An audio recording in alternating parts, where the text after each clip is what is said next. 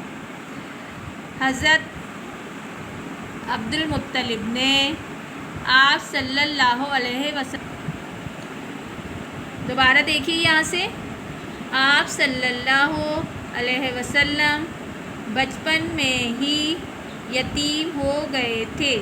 یتیم کا مطلب میں نے اوپر آپ کو بتا چکی ہوں، یتیم کہتے ہیں جس کے والد کا، جس بچوں کے والد کا یا والدہ والد دونوں کا انتقال ہو گیا۔ شروع میں آپ صلی اللہ علیہ وآلہ وسلم کے دادا حضرت عبد المطلب نے آپ صلی اللہ علیہ وسلم کو پالا۔ جب وہ فوت ہو گئے، فوت ہونے کا مطلب ہوتا ہے انتقال کر گئے یا مر گئے، جب وہ فوت ہو گئے تو آپ صلی اللہ علیہ وآلہ وسلم کے چچا حضرت ابو طالب نے آپ صلی اللہ علیہ وسلم کی پرورش اپنے ذمے لے لی۔ اپنی کتاب کا صفحہ نمبر پلٹ لیجئے اور صفحہ نمبر 10 پر آ جائیے۔ اس کا پہلا پیراگراف دیکھیں، میرے ساتھ پڑھیں۔ آپ صلی اللہ علیہ وآلہ وسلم بچپن ہی سے بہت نیک تھے، ہمیشہ سچ بولتے تھے، اس لیے سب لوگ آپ صلی اللہ علیہ وآلہ وسلم کو صادق کہتے تھے۔ ابھی میں نے اوپر آپ کو بتایا تھا صادق کہتے ہیں سچ بولنے والے کو۔ ہمارے پیارے نبی ہمیشہ سچ بولتے تھے تو اس لیے ان کو صادق کہا جاتا تھا۔ آپ صلی اللہ علیہ وآلہ وسلم بڑے دیانت دار بھی تھے۔ لوگ آپ صلی اللہ علیہ وآلہ وسلم کی اس خوبی کی وجہ سے آپ صلی اللہ علیہ وآلہ وسلم کو امین کہہ کر پکارتے تھے۔ دیانت دار کا آپ کو مطلب بتایا تھا کہ دیانت دار کہتے ہیں امانت رکھنے والے کے، کہ کوئی چیز آپ کے پاس رکھوائی جائے تو آپ بالکل کمی بیشی کے ساتھ اس کو اسی طرح واپس کر دیں۔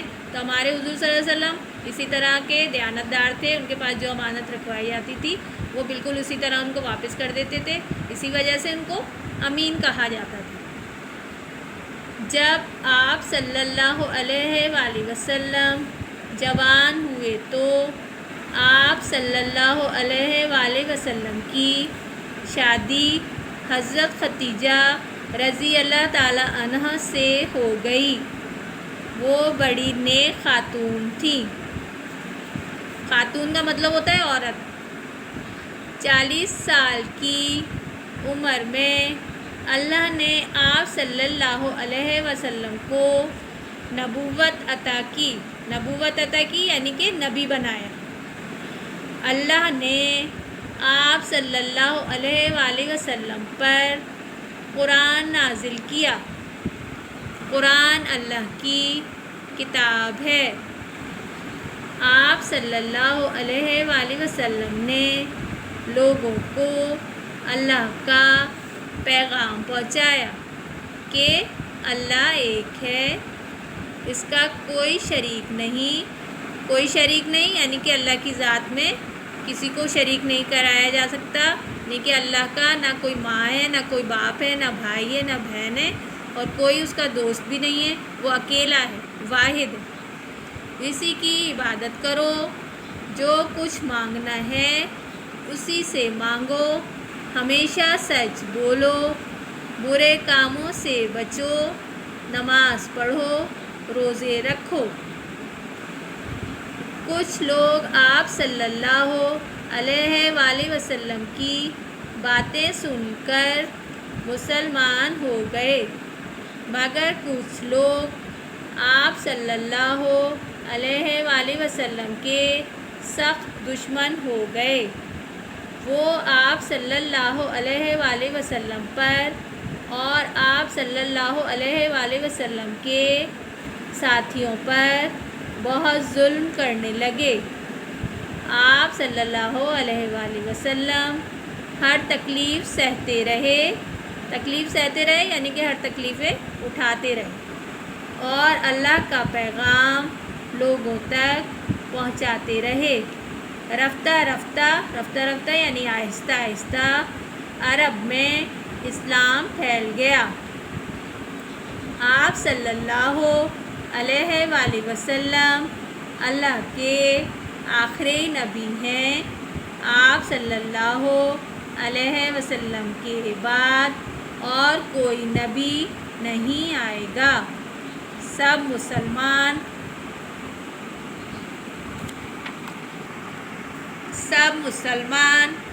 آپ صلی اللہ علیہ وسلم کے امتی ہیں۔ امتی کا مطلب میں بتا چکی تھی، حضور صلی اللہ علیہ وسلم کو ماننے والے، ان کو رسول ماننے والے، ان کو آخری نبی ماننے والے امتی کہلاتے ہیں، یعنی کہ ہم سب مسلمان جو ہیں حضور صلی اللہ علیہ وسلم کے امتی ہیں۔ بچوں، آپ کو جو ابھی یہ سبق پڑھا دیا گیا ہے، سبق نمبر 2 آپ کی کتاب اردو کی کتاب کا، اس کو اسی طرح پڑھنے کی، روانی سے پڑھنے کی مشق کیجیے گا گھر پر، اور آپ کو جو پہلے ہوم ورک دے دیا گیا ہے اس کو اپنی کاپیز میں صاف رائٹنگ میں کر کے اسکول میں آ کے چیک کرائیے گا۔